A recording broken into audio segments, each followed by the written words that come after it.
survey this year. Any of it surprised you? Did any of the answers surprise you? The answers themselves, not so much, but some of the participation rates were a bit interesting. So we found that this year we had fewer men participating than previously, which is interesting. It does show that potentially men aren't participating in feedback as much as women in pain are. And we were going to focus on that a bit this year going forward and trying to get to the bottom of why men don't want to participate, because we know that the rates of pain are not as disproportionate as the responses to the survey. Some of the responses we got from the survey were quite heartening. So people's feedback about their relationship with their primary care providers, so their GPs and their pharmacists, were quite good. Can I ask you about that? Looking at the survey results, there are lots of issues, and I want to get on to having an equal role with the healthcare practitioner. Lots of concerns, lots of complaints, lots of not being listened to. But then the number they give to their doctor and their pharmacist, on average, is 8 out of 10. Why do you get that result? Well, it's an interesting thing. So when people are responding and boiling it down to a numerical scaling, they're saying 8. Okay, we feel quite good. But when you ask people specifically, what are your thoughts and experiences, then that's when you can get more detail about what's going on. So while people may say that they are happy with the way their relationship is going, there is clearly room for improvement.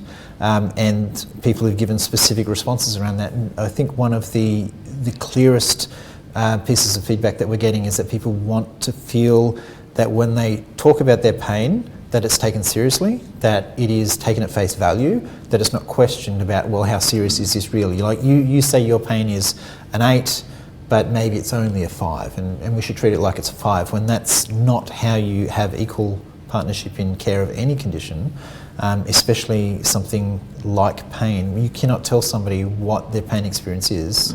You can't rate it. Only the person experiencing that can tell you what the pain is like. Justine, can I ask you about the survey? But if we can begin with your story, as much as you're comfortable, willing to share. Tons of women have gone through exactly what you've gone through. What happened? Tons of women. Yes, back in 2010, I had a medical device called transvaginal mesh implanted for stress urinary incontinence post-childbirth. I had 2 big babies.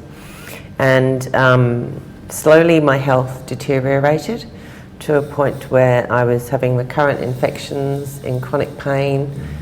7 years later, I could barely walk or get out of bed. And I only stumbled across what the problem was by going back to see my original implanting surgeon. And he kind of white-knuckled it and went, oh my God, it's one of them. And I was completely oblivious. And there was a process whereby I wasn't tracked from that medical device, and I had no idea. And I was a health-conscious, intelligent woman who didn't put the 2 and 2 together. So subsequently, I've lived with chronic pain for years, and despite my trip to the US, which cost me $50,000 out of pocket to seek removal with the world-leading expert, I still live in pain. Why did none of the doctors you see or the pharmacists you saw, or how did they deal with you? How did they respond to you? You're in pain for a long time before you work out what the issue is. Look, really sadly, I had a really good relationship with my GP. However, the more that I came back in more pain and with more systemic illnesses like thyroid disease, diabetes, unexplained conditions, really low iron, weird B12, eventually I was told that I'd need a psychiatric assessment. So the message was it was all in my head. And you got told that. What thoughts did go through your head that you might need a psychiatric assessment? Well, I've been a mental health care worker for 25 years. So apart from being deeply insulting, I felt completely marginalised and like I was a hysterical woman. Yeah, strong emphasis on that particular word. Has it changed your relationship with the clinicians that you're dealing with now? Do you get I ensure I get heard. Great. And sometimes I teach them how to hear me. Because, we've had a conversation about my pharmacist. I go for my antidepressant medication and the pharmacist said, have you taken this before? And I go, can we have a look at my record? Because yes, I have taken this before. I come here every week and get my prescription. So, equal partners in healthcare is supremely important not everyone has my skills of being able to advocate for myself, being able to educate the person I'm working with. What do you say when you're educating someone like a pharmacist or a doctor? What language do you use? I try not to be too condescending. I try and say, I'm not feeling very heard right now. I'd really like you to listen to this differently. How can I say this differently so you can hear what I'm saying? I mean, chronic pain is an invisible illness. I look fine. So is transvaginal mesh. I look fine. My body's not fine. Do those phrases work? Like if you say to someone, please listen to me differently, does it work most of the time? Sometimes it can make some people defensive, but sometimes it can shock people into listening differently. Okay. Fiona, I wonder, I mean, it's great to have that perspective because I'm imagining a lot of people listening can really identify with that. How much of Justine's experience do you see reflected in the survey results? As a clinician that works in a public hospital, I actually hear that from patients a lot, that they say that they've felt that they've never actually fully been heard or believed. They've also felt like they've been, their family, because chronic pain can go on for years, 5, 10, 15, 20 years, and they feel that they're dismissed by their family because they don't understand. So I was disappointed because we've run this survey for a good few years now and the stigma issue keeps coming up. And so part of the reason I'm on this board and have committed with Chronic Pain Australia as a clinician is because I think it makes me a better clinician to hear that and to see that and to hopefully change that sort of approach to how clinicians listen to patients. Yes. and then work with them, because we're busy and, you know, we're trying to get through our day jobs and what have you, but at the end of the day there's a person there. So it's got to work for them. So I think that's the most important thing. So hopefully this survey can help inform that. Why don't clinicians listen? Yeah, you've only got a few minutes. Okay. I mean, it is difficult. I mean, I could speak for myself, but I mean, I think a lot of the time is that we, as clinicians, we get caught up in the evidence base. The evidence says this, so therefore, and it's quick and it's easy, and you know, you're in and out of an appointment, so you know, you've got a certain time frame, and to get your story out, sometimes, you know, and it's, you know, it can take a while, and that's really important. And currently, the system that we have with remuneration of appointments and that through the MBS doesn't support that. So I think clinicians probably shut out because they don't want to ask too many questions, so therefore they just ask very succinct questions so that they don't get those long-winded answers. Nice closed questions rather than open questions. Yeah. Jared, one of the survey results, especially around pharmacies, and we'll get on to why there's no doctor on the panel, was just privacy in a pharmacy. How much is that an issue? So privacy is an interesting issue in pharmacy because people, over the life of the current existing model for pharmacy, people have expected to walk in and interact with the pharmacist in an open space. Now, pharmacists around the country have private consultation rooms. It's almost difficult to find a pharmacy that doesn't have one anymore. Now, sometimes people don't think to offer that. Sometimes people don't realise, as pharmacists, if you say to a person, well, this is an issue, let's go talk about it in the room, and that can actually be singling a person out and they don't want to go into have a private room. Why am I suddenly being taken out off the floor? Is my situation different? So privacy is certainly a consideration, it really absolutely is, but just like treating somebody's pain, offering somebody the private room should be offered from their point of view. And you say to the person, we have a private room, would you like to use that? And they say, yeah, great, that'd be fantastic. Because no, I'm fine where we are. I don't want to be sort of singled out in that manner. So privacy is always going to be an issue around health, but the way that we offer a solution to privacy needs to still be patient-centred. Yes. And that means that it's offered to them as their choice of what they would like to do. It is a really important part of pharmacy because we are having conversations that are very sensitive in nature, and yet people are not always expecting to have that level of privacy, and sort of feeling singled out is not. Do people know there's a room? I don't think that most people understand that that's available because not everybody has the need to utilise it, so therefore they don't expect it to be available. You know, it's just like any other facility. If you don't know it's there, and you don't have a need for it, or if you're not going into a pharmacy very often, why would you even know it's there? So it's a matter of raising it and saying, we've got this option, would you like to use the option, not, hey, we're going to have to go to this room, or alternatively just never offering it. Yeah. Neither is appropriate.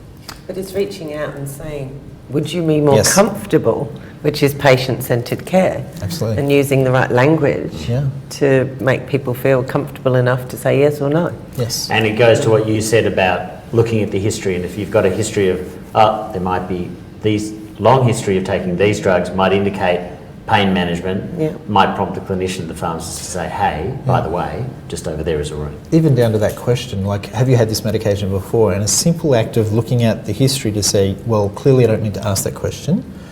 If there is a question to be asked, it should be more focused on the individual experience rather than a rote response that you're speaking to every single person that you're not really getting any benefit out of one way or the other, I mean, a colleague of mine that I see as a mentor said to me, if you reframe the way a pharmacist asks the question, it's not about the same question every time somebody comes in, reframe it to be about the person.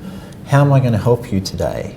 Rather than, what are you here for? What do you want? How am I going to help you today? That will automatically change the manner in which you're speaking to a person, regardless of what the condition is. And all of a sudden, your interaction becomes helpful rather than rote, automatic, unfeeling. Well, it's nice too if they actually look at you in the eye. Nothing worse than going to see a doctor and they're only looking at their computer screen. Anyway, personal bugbear. Just a reminder, through Facebook Live and the Chronic Pain Australia Facebook group, you can send us questions. I'll be getting some of them through here on the phone. So why don't we go to one of those? Lots of things to ask about the survey and an equal partnership, but let's get to those things through the questions. Classic question. Why can't I get easier access to medicinal cannabis?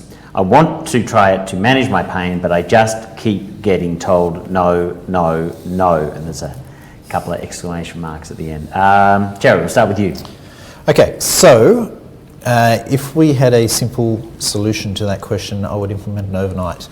The current situation with medicinal cannabis is that there is an approval process that has gotten a lot quicker through the Therapeutic Goods Administration for accessing medicines that are not regulated yet in Australia. So medicinal cannabis has one product regulated and multiple others that are accessible, more paperwork.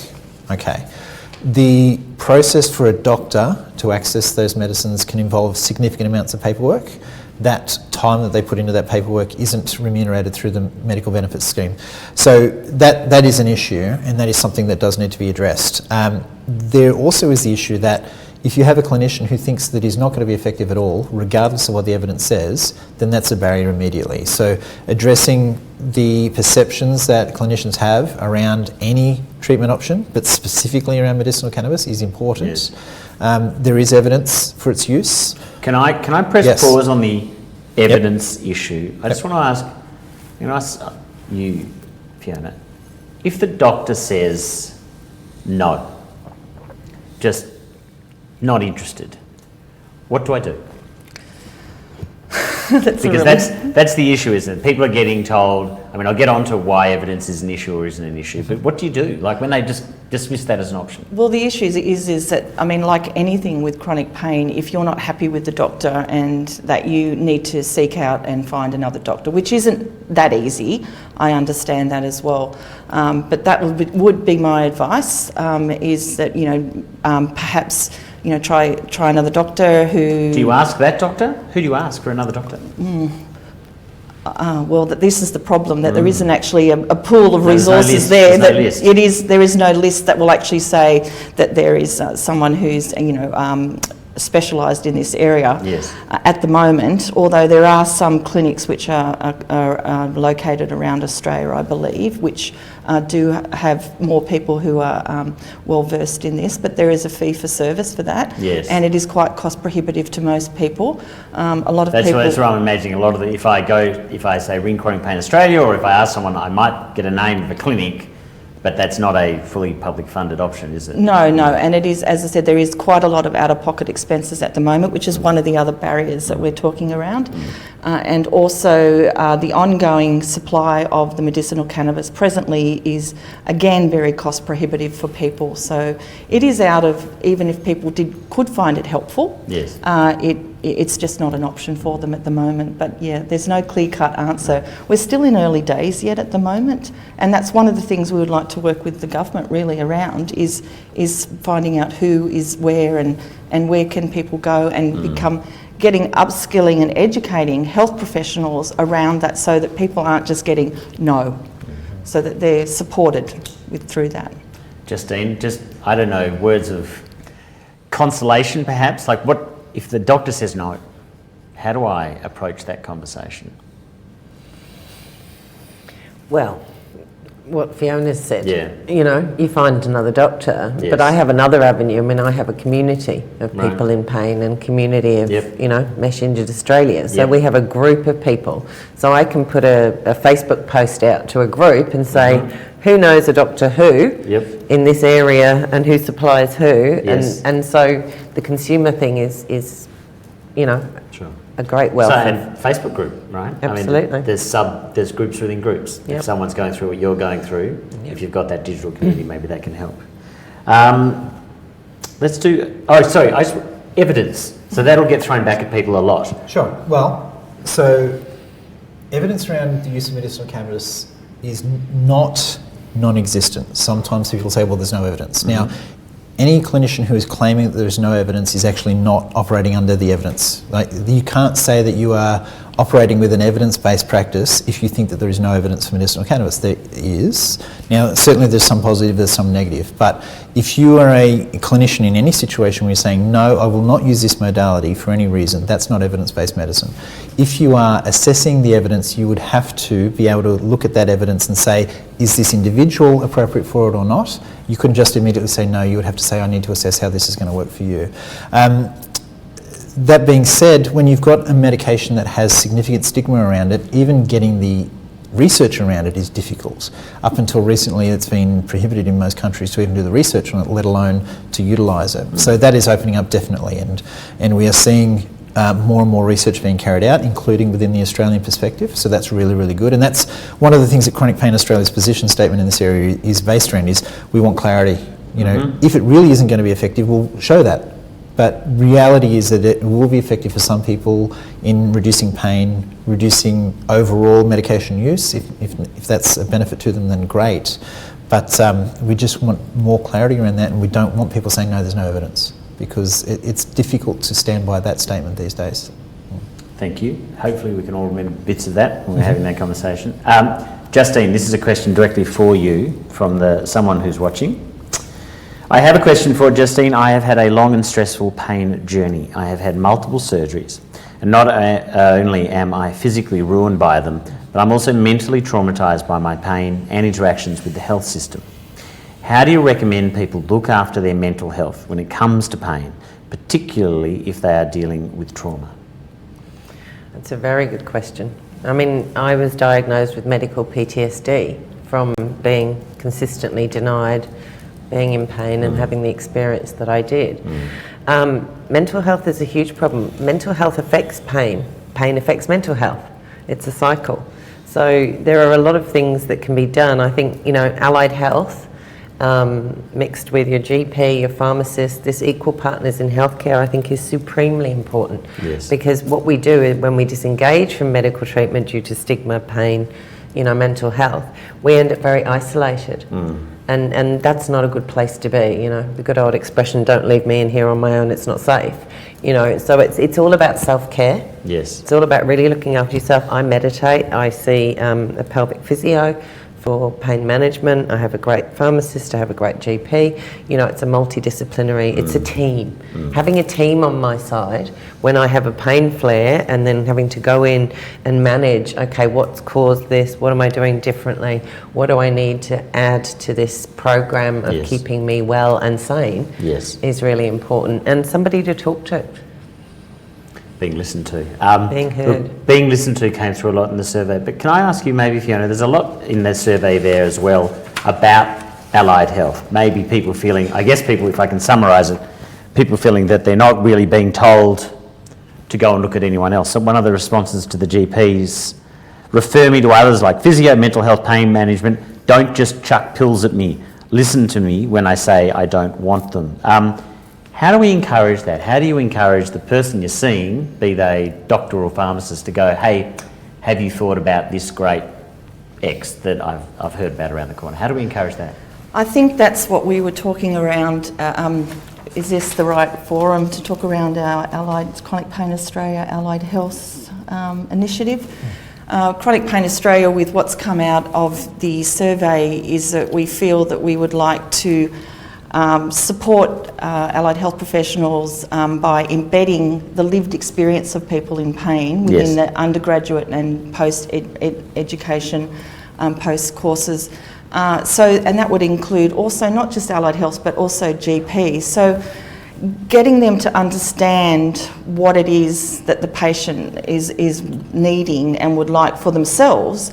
So I think understanding that lived experience will certainly help them, to understand the importance of having this multidisciplinary, or what we term as a multimodal approach, where there may be medication, but there might be other Something things. else. Yeah, I mean, we actually almost prescribe connection. We say to people, go out, what you need, you're very isolated, you need to connect. So have a purpose. Go out and, if you're able to volunteer with the men's shed or with the women's sewing group and that. I mean, it seems, it doesn't cost any money, so to speak, but it is so important to have that purpose. And to get health professionals to understand, to have that discussion, we need to have that in our sort of education. Can I address the cost before I get Jared? Because while someone's watching us talking, I read in the survey report the majority of people can't afford allied health.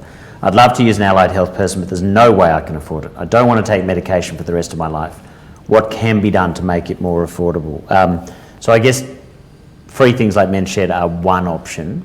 What else? I assume there's some government space there that could work to make it more affordable? There is a few different options. I mean, as I said, there's not the one fix for all.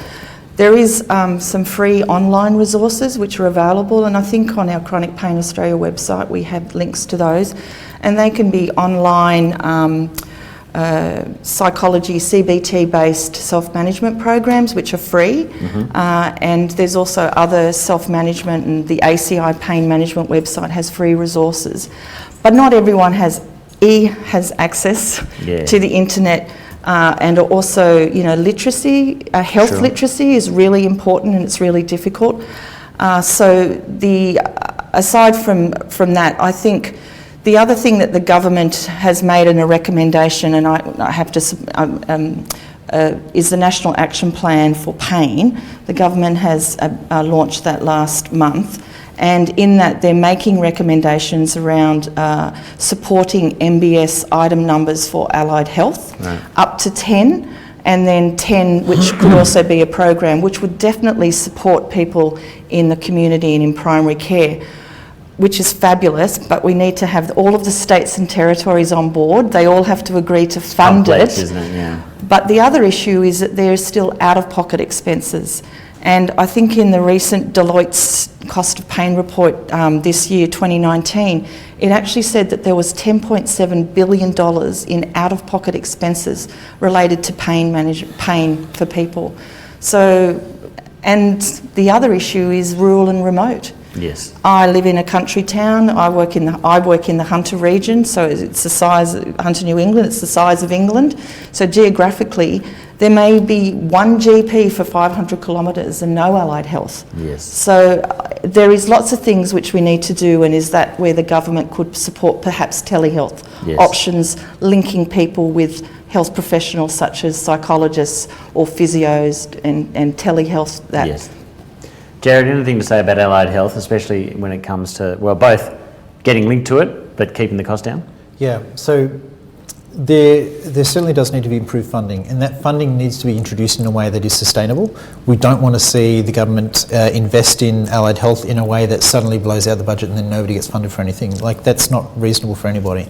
But when we look at government policy around the idea that, we want people to reduce medication use, for instance, it's something that gets said quite a bit, rhetorically, and yet we fund people's access to their doctor in an unlimited manner, and we fund people's access to medication on the PBS in an unlimited manner. But when we say to allied health, which we think you need and we know can help reduce your reliance on medication, because you get improved pain relief, but we won't fund that. So what ends up happening is we're saying to you, well, we really think that medicine is the best thing because that's the only thing we'll fund. Yes. And that's not appropriate, and that's a very a generalist way of looking at the policy, but in reality that's what's occurring. So it is really incumbent on governments both at federal and state level to look at how they currently fund access, and they need to develop models that are sustainable and equitable and improve access in rural areas as well as in city areas. We know that waiting lists for all health conditions are longer in the country, and then you get people who travel to the city and their appointment gets cancelled or something else comes up. So there's definitely inequitable issues around access. But it's not an impossible issue to overcome. It's a matter of looking at longer term planning, not short-term planning. It's the same with many policy issues, and coming up with a way that says, okay, we can see that when we access allied health with a copay, that if it saves this money to the health budget, then that justifies the investment in that area, so let's make that happen and get the information that shows that it'll work. It's interesting, isn't it? I love what you said about this unlimited funding for visiting a doctor and for drugs, and almost no money for a whole lot of the allied health things that people are being encouraged to do. Just a reminder, if you've joined us late, Jared McMaugh is with us. He's the National President of Chronic Pain Australia. Justine Watson is the President of Mesh Injured Australia, and Fiona Hodson is with us as well. She's a board member with Chronic Pain Australia, and she's the immediate past President of the Australian Pain Society and a clinical nurse consultant. Let's ask this question. I guess this comes to listening. We've done a bit about whether or not doctors and pharmacists are listening, but the survey said, this is what came out today, people in pain don't think the government is listening to them or taking them seriously. Do you think that is right? And is the government actually listening to people in pain? Justine, I don't know how much you track Greg Hunt's media releases. Are they listening? No. I don't feel heard. I guess that's the best way to put it back, is I don't feel heard. I mean, we've had an apology for the Mesh debacle, but along with the apology didn't come services, a guaranteed, financial commitment or an action plan that has been rolled out or user-friendly yet. Well, someone mentioned there's I heard in the news a few weeks ago about the new National Action Plan, which seemed to suggest, I think this is an answer to the question, it seemed to suggest that you could just exercise the pain away. Did you hear about that National Action Plan? No, okay, not feeling heard. Fiona? No. I did, and I was actually as President of the Australian Pain Society, I was part of the consultation process, as was other organisations and consumers in Chronic Pain Australia as well.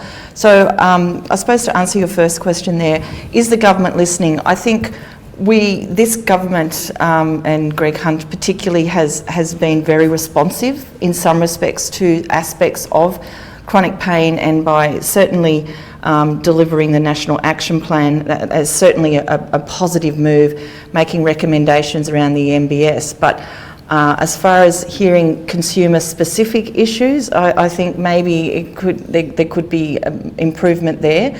And also, again, it boils down to the funding, because we have the Commonwealth agreeing. We've had multiple national action plans such as endometriosis, osteoarthritis, rheumatoid arthritis recently, which are fabulous and a great stakeholder consultation.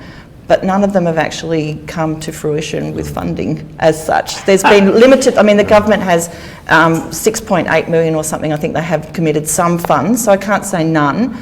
But I think to really, to do the whole, strategy, I think there does definitely need to be a push into the states and territories, particularly because, like with medicinal cannabis and opioids, every state has different rules. Yeah. And it's very complicated for a person experiencing pain, and different access to pain services, different waiting times. I know South Australia is particularly bad with 3 to 4 year waiting lists to get into specialist pain services. Right. Jared, I mean, I want to ask the opioid question actually because someone asked that earlier on, but government listening?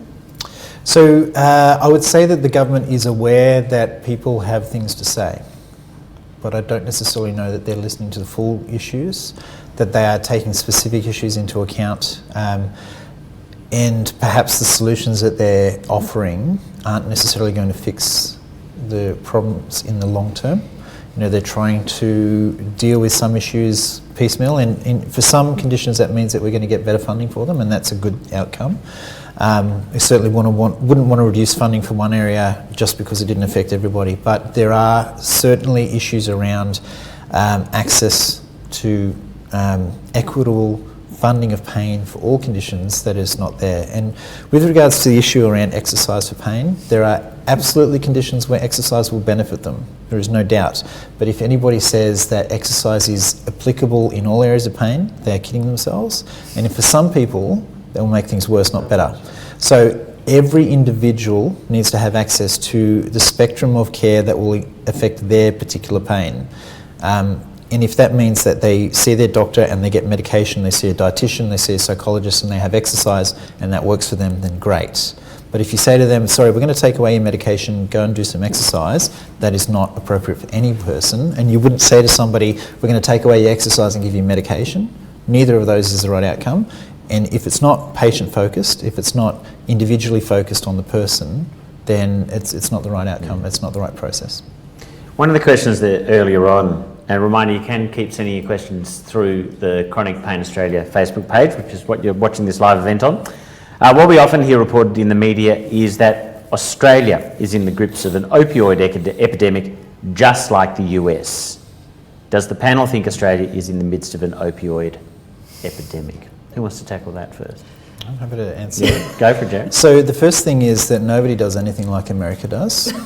I think that's Thank God one thing. in this instance, right? Right. And America absolutely does have some major issues with the access to opioids and diversion as well. So there are multiple different issues here. Like if you're talking about somebody who is using opioids to treat pain and that their relationship with their health professional is not productive and their pain is not being treated well and doses escalate over time, there's no doubt that's going to lead to problems for people. And I've seen people who have been put into that position. That is medically caused dependence on an opioid. Now, if we say that every person who's using opioids for pain is like that, we're absolutely incorrect. That is not the case at all. A small number of people are affected, and that is very visible when that does occur, and therefore it looks like it's worse.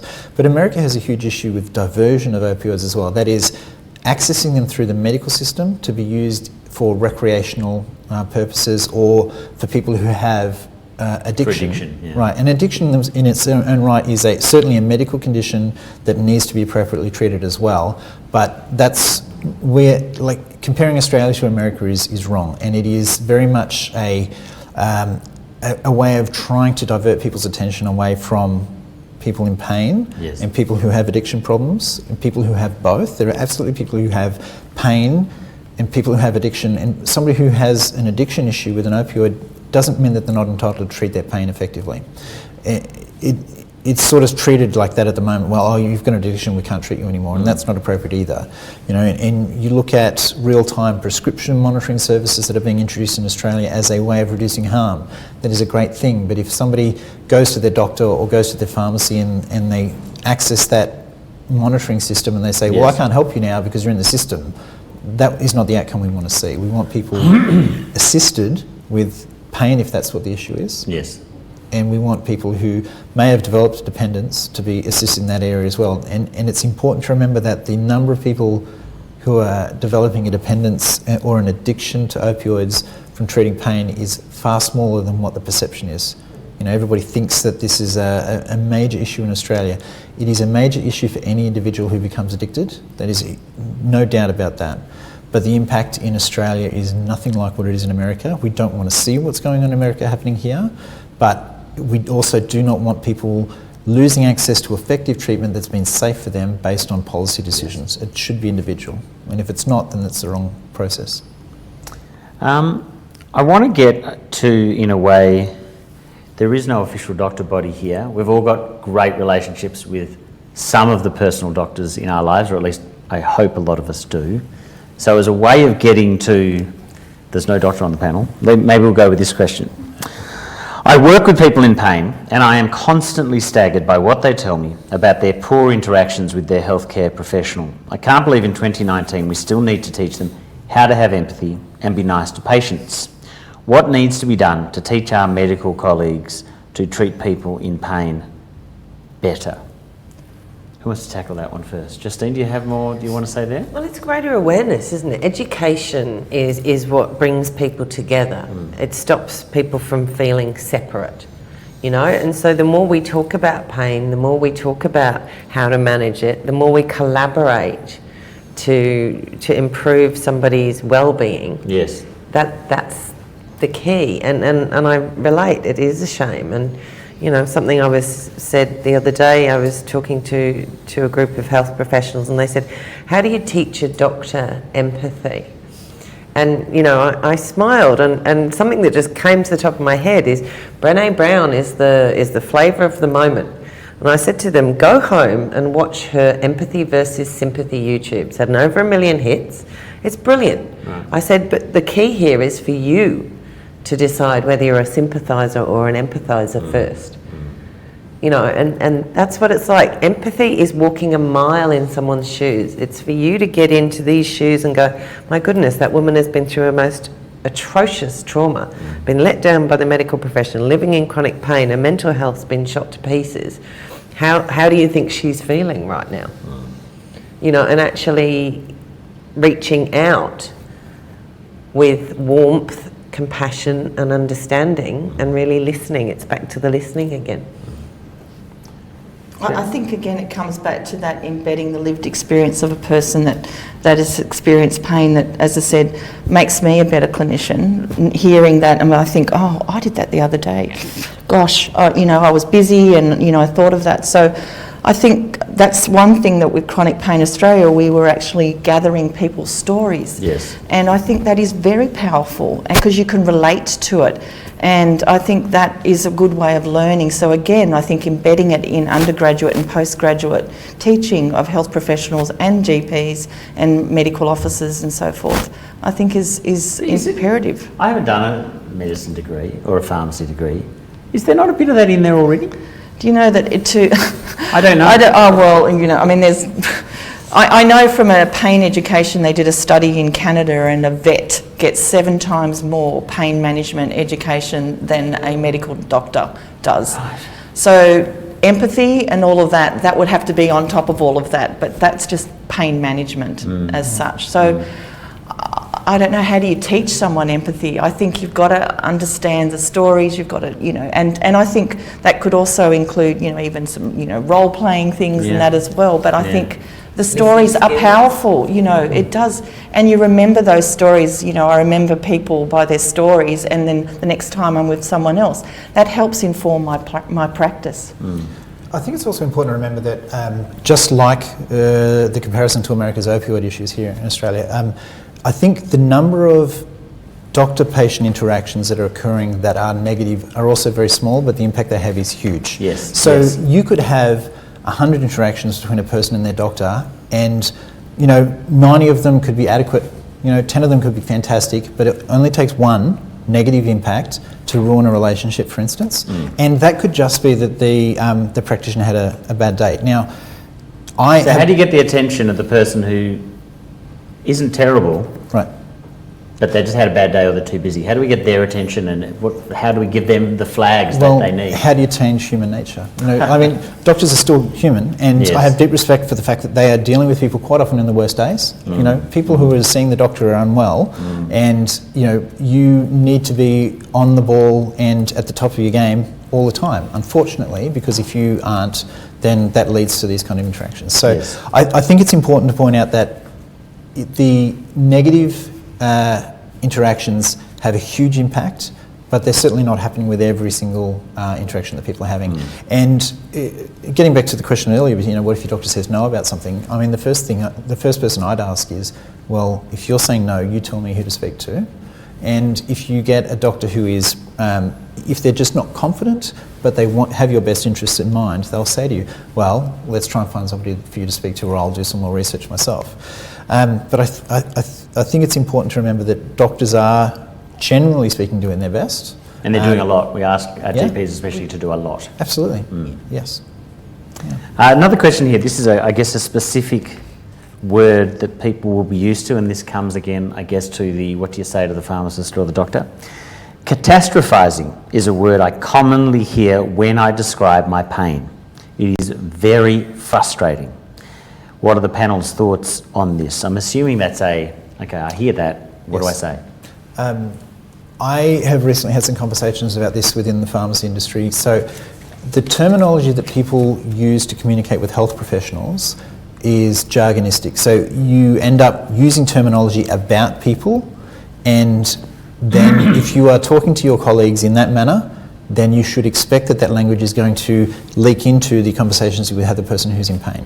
And I keep using, during this session, I keep saying the word patient, and I'm actually an advocate for not using the word patient about people who experience pain, and yet I keep having that slip into what I'm saying here. Catastrophizing is a word that I don't particularly like.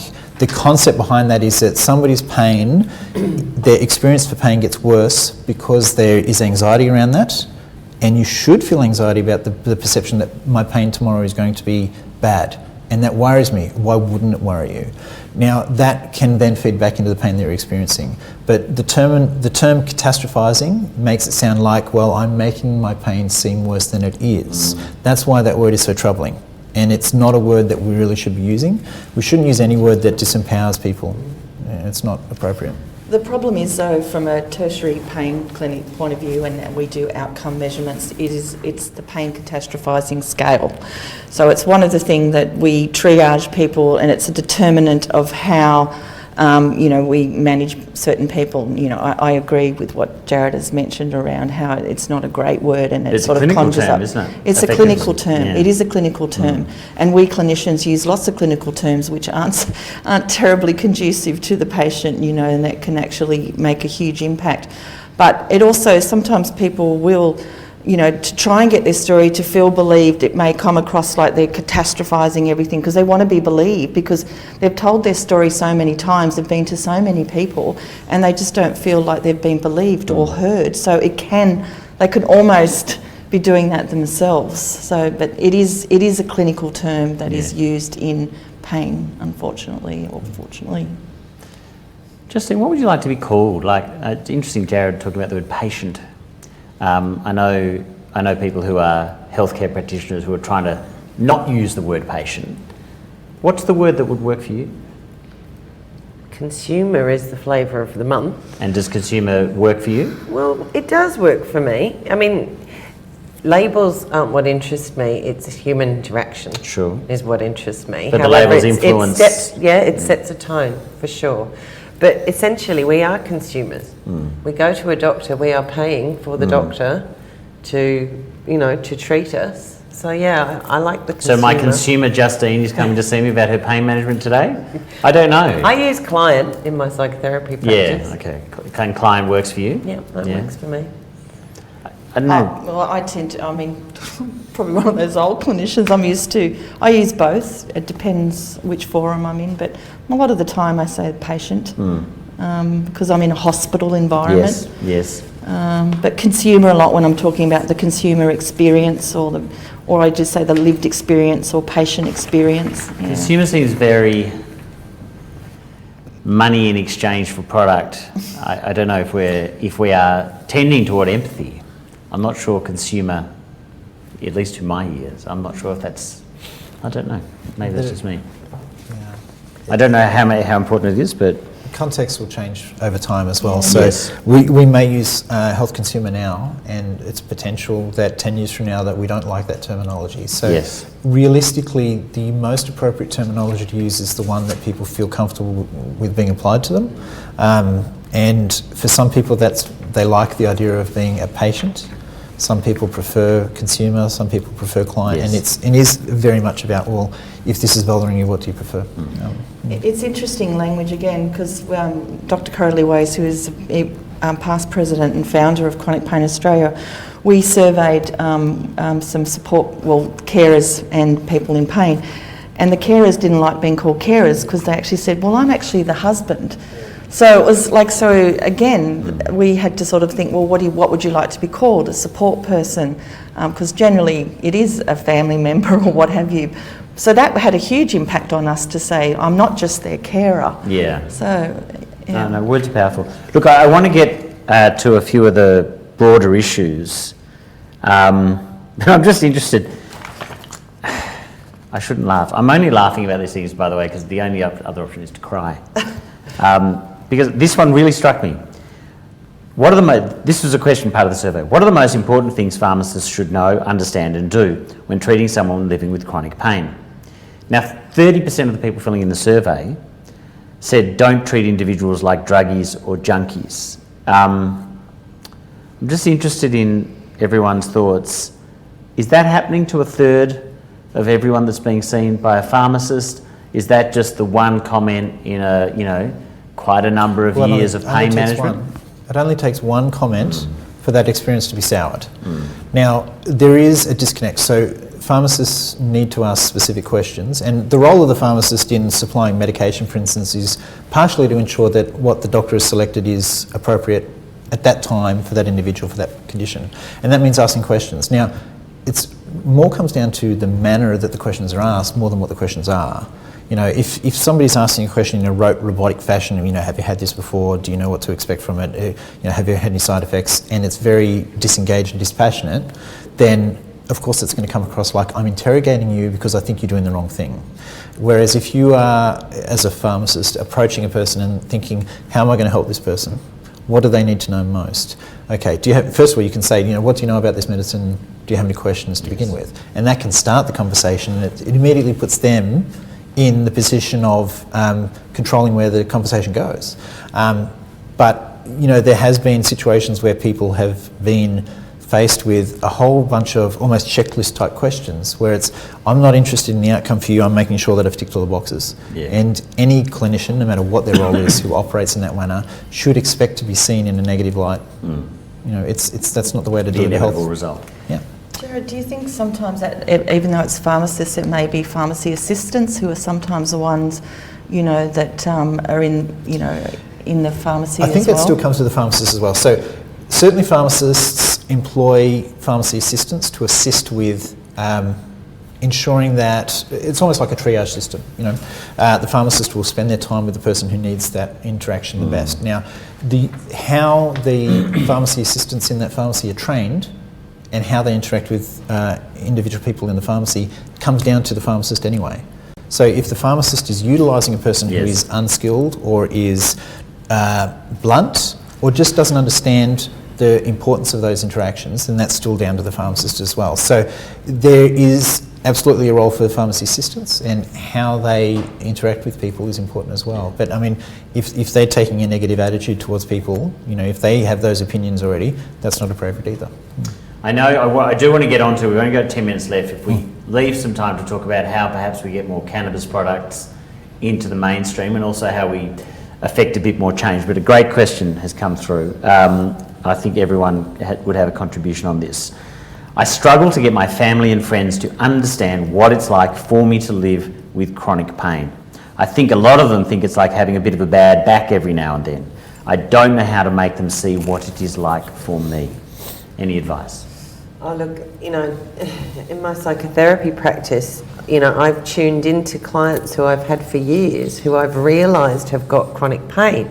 And I've actually gone, hold on a minute here, the light bulb's gone on, and I've gone, are you living with chronic pain? Well, yes, I had a hip replacement, didn't go the way it should have done. And so then what I've done is I've called a case conference of the whole client's family. And I've said, okay, what do we understand about chronic pain? How does Dad manage this? Dad, what's your daily, is it a 1 to 5? Is it a 5 to 10? What do you do when it's 7? What do you do when it's 9? Do you communicate to the rest of the family when it reaches above a 7? Because that's when you've identified you start to get snappy, miserable, tired, whatever, so it's a family affair. It's very hard. But when you speak from the eye and you try and explain and you show it with emotion, when you're vulnerable. My girlfriends who've watched me go through hell, every now and again, how are you going? Oh, I'm not doing so well. And they're like, oh, why? And I think, really? You know, and So what do people they forget. do? So when people forget, when my family forget, do I say, hey, we need to have a cup of tea tomorrow morning and we need to chat about that again? Is that... Well, I think the family need to be educated in how to engage with you. You know, they're watching you and you're grimacing and you're struggling and how are you going? And for us as consumers, clients, you know, family members to say, actually be able to verbalise it. I'm actually having a really hard day today. Yes. I'm in pain today. And for them to go, oh, can I make you a cup of tea? Would you need to go and have a lie down? Is there something I need to do for you? But it's about communication. It's about us not toughening up and getting on with it and all of the stigmas that we, you know, feel about our own inadequacies about being in pain or not being able to manage it or not being able to tough it through. So it's a very twofold process, but, you know, people in mental health do this stuff well. You know, there's lots of things on YouTube on how to talk to your families. There's things on our website, how to talk to your family about this kind of stuff, because it's a real struggle. It's difficult. And when you're feeling like this, you just want to kill somebody. I think it does get easier the more we talk. The more that we get it out there, the more we actually... I've seen some people do it very badly in per se of, you know, they're like, I'm in fucking pain! It's like, yes, okay, I know you are. I get it. You know, but they get to that point and that's a real shame. And it's about our self-regulation and learning to go, you know what, I'm getting up there and keep talking about it. Any advice? Yeah, well, yeah, I agree. And in our public pain service, we actually invite partners, carers, support people, and there's a session. It's called Understanding Pain, and it talks about the science, what we, you know, what we can offer in a multidisciplinary approach to pain management. And you watch people go there, and you almost see them have an aha moment. And then in our next session, we also invite the support person as well, because it's sort of, you know, they've got an understanding now of why that person's having a bad day and how they can actually help them. And the interesting thing, when we also did another survey with Chronic Pain Australia to a room, we found 80% of people who were support people and carers and what have you had chronic pain themselves. So they both understood and they were able to then help each other. But again, I think it comes back to constantly, you know, being able to say, look, I'm really having a bad day, I just need to, you know, I just need some time, or could you help me with this? But I think a big public awareness campaign is really what's required, because it needs to be national, international even. I guess my bit of advice would be for the people who are the support people, the people around them. Human nature says that when you hear somebody's experience, you put yourself in that experience. And then when you're trying to put yourself into the experience of somebody in pain, but you don't know what pain is like, and you've experienced, like, you whack yourself with a hammer, that pain goes away. Well, your pain will go away. And I just don't understand where you're coming from. So you have to understand that you can't understand what the experience is like. The other thing is too is that, again, human nature is, if you're presented with a problem, you want to try and find a solution to it. Now, chronic pain doesn't have a simple solution to fix. So when you are presented with that issue and you think, well, I can't fix it, so the human nature is, well, if I can't fix it, is it a real problem? You know, then, well, you just get over it and stop telling me about it, because I can't fix it, so why are you telling me for? If people just accept that the experiences of other people are different from your own, and you may not have an understanding of it, and you're not being expected to fix this problem. That's not what you're here for. You're here just to listen and provide the support that's needed without a solution. Now, that's not going to change everything overnight. It'd be great if it could, but just having an understanding that the experience of a person in pain is different from what you're having, and you're not expected to provide that solution, then that can go a long way to reducing that clash. Yeah. And I think offering hope. There is hope, you know. There is people, you know, who've gone through and have better lives and are able to. It may not be pain-free. I think it's unrealistic expectation. A lot of people expect to be totally pain-free, even after surgery. So I think it's being honest and upfront, but it's learning to live with it, having a better life, and it's hopeful. And once you have that hope, I think you can do more things. I think that's come out in previous surveys. If you've got no hope, then you don't. It's too hard. If I can wheel out a bit, there's a question that came through to Fiona, and we've only got a few minutes left, but a lot of people have their own personal story, but they're going, how that ends up in the next few years will be affected by policy. How do we get consumers and healthcare practitioners, this was directed to you actually, Fiona, how do we get consumers and healthcare practitioners together and working better together?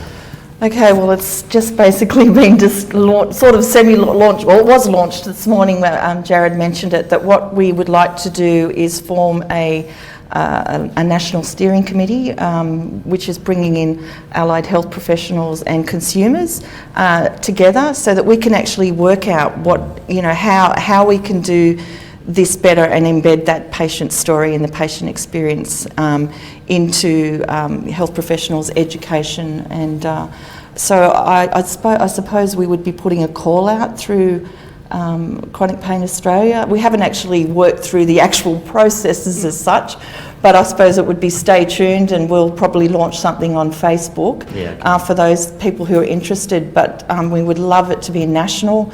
We'd love to try and have someone from every state, and yeah, I'm envisaging that that's probably how that will go. Sorry, it was not, we weren't formally prepared as such, but there's something happening. Absolutely, and people can stay tuned. Yeah, and that's what would come out of the surveys very strongly. That's what people really feel that there is a need for. So next National Pain Week, 2020, we will definitely have something, in that, around that as well. Just a few minutes left. I want to ask you all how optimistic you are. Are we getting better? Government, practitioners, communities, family and friends, conversations, media. I'll start with you. Are we getting better at this, Justine? Are we getting better? This is new for me. So I don't have a hugely long path in health and consumer advocacy. I'm very encouraged when working with organisations like Chronic Pain Australia when they have such attention to detail around lived experience. I think any organisation in health who is not including the consumer, the client, the patient, lived experience is missing out on treating people the best way they possibly could.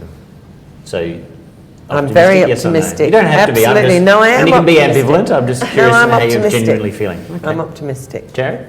Definitely optimistic, with the understanding that there is always need for ongoing attention to the area. We could say that we've achieved a great thing in an area and then say, great, let's see how that works, and then not maintain it, and then it'll drop away. So there is always the need for ongoing attention and maintenance to issues. So I'm optimistic that we can achieve good outcomes, and having conversations with decision makers is a big part of that, and ensuring that they continue to hear what the issues are. And that's why we run the surveys every year, because if we know what our members are experiencing, then we can reliably pass that on to decision makers. And if we become unsure about what that message is, then we shouldn't be here. So that's why we're continually having the forum and the surveys. So optimistic, yes, always focusing on getting better.